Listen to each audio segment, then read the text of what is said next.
The Poisonwood Bible, again, I did do a prior video about this already, but I had some other things that I wanted to say about this novel.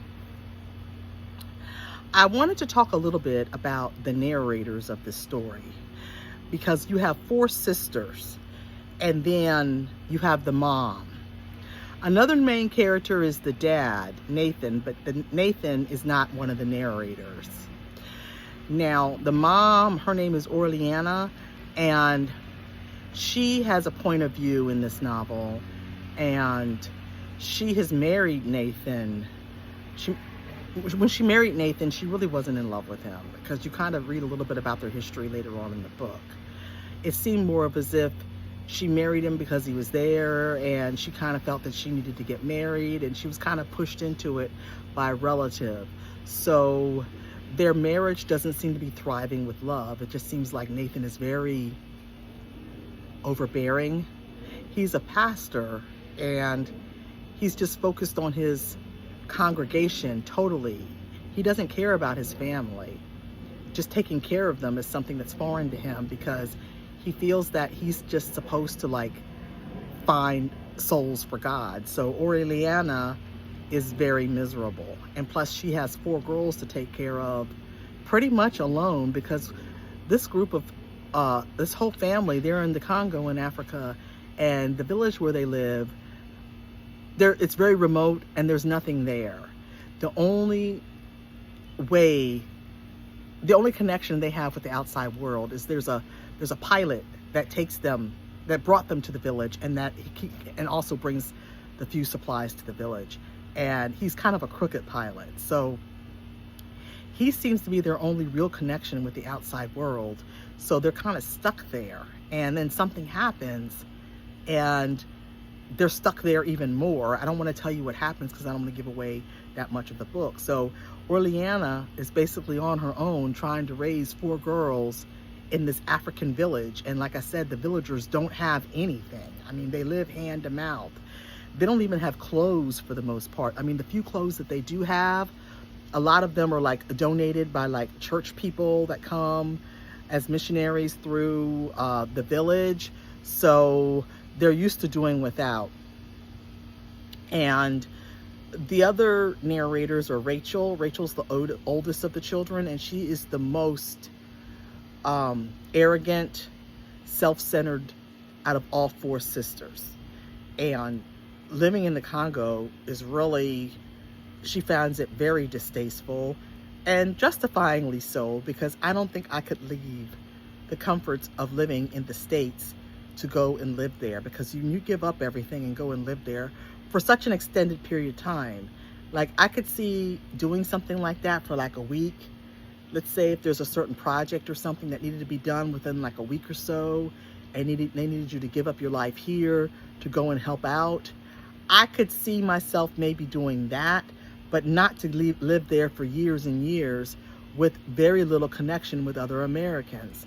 So Rachel misses that, and she's the one that's she finds the life the most distasteful. And she's also, out of the 4 sisters, she's the one that's the least intelligent, because she uses like the wrong words. Like when she's describing something, she'll use the context of the wrong word with what she's trying to tell you, or the way she thinks.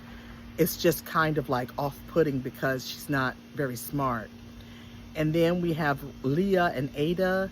Both of them are twins, but Ada suffers from some kind of a disease or some kind of a ailment where she was born, like half of her brain doesn't function properly. So the other half kind of takes over. And so she when she walks, she drags her foot.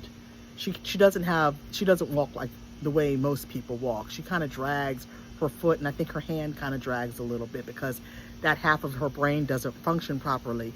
I think it was called hemiplegia, but you can look it up in the book, or look up a summary of the book, and you'll see what I'm talking about. But Leah, the other twin, she befriends the school teacher. There's a school teacher in the village, and only a few people go to school. Like, education, something that's not really taught to everybody. The people who do go to the school in the little village are always boys, and the boys that do go, the parents have to sacrifice to let their sons go to this school. So the teacher of the school, his name is Anatole. I don't know if you say it Anatole or Anatoly, but Leah befriends the teacher, and she talks about education and the world. Like, one thing that did happen in the book that I want to bring up that I thought was strange, Leah is talking to Anatole because Leah is commissioned to help out at the school for a little while. The boys don't respect her because, well, she's a woman, so they don't really respect what she says, but she hangs in there and tries to help out with the school. But what I found interesting about Leah, when she was talking to Anatole, he didn't seem to know that the earth was round, which I thought was strange because he's a teacher. I know they're in the Congo, but I thought that if you're a teacher, even if you're a teacher in the Congo, you've had some kind of an educational background or you've been taught things. I would think a common knowledge thing about the earth being round would be something he would have known. So I found it strange how Leah told him about it. Leah mentioned about the earth being round, and Anatoly didn't know that. He was still thinking that the earth was flat. So I found that strange. I don't know if it's necessarily plausible, but she befriends him, and you also see the village, they struggle. And like, you see Leah talking to Anatoly a little bit when they were trying to escape the village at one point. They're trying to escape. I mean, the whole village is trying to escape because they're being overtaken by something. I don't want to tell you what, because that would ruin the context of the story, and I don't want to give spoilers. And the last narrator that I wanted to speak about was Ruthie Mae. She's the youngest of all of the sisters, and for a certain period of time, she is the mother's favorite. So the way the mother treats the children, it's kind of puzzling initially. You don't know why she treats each child the way she treats them, but you do get some context about that later when, again, something happens and the story just shifts in a total 90-degree way, where each sister deals with the way they were raised in the Congo in very different ways. Their futures are all very different. But in order for me to talk to you more about that, I would need to give spoilers, and I just don't want to do that. So I just want to point out that I thought Nathan, the father, he was an asshole, just saying. He was terrible. He didn't take care of his family. He had like a single-lensed view of just trying to save souls for Christ.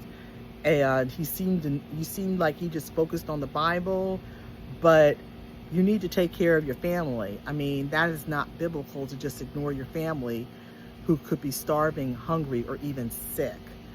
So I highly recommend this book. It's very poetic, the way the words are written, the way the descriptions are written, and also the life in the Congo and the scenery in the Congo is described in a very realistic way. You'll want to at least see the scenery in person.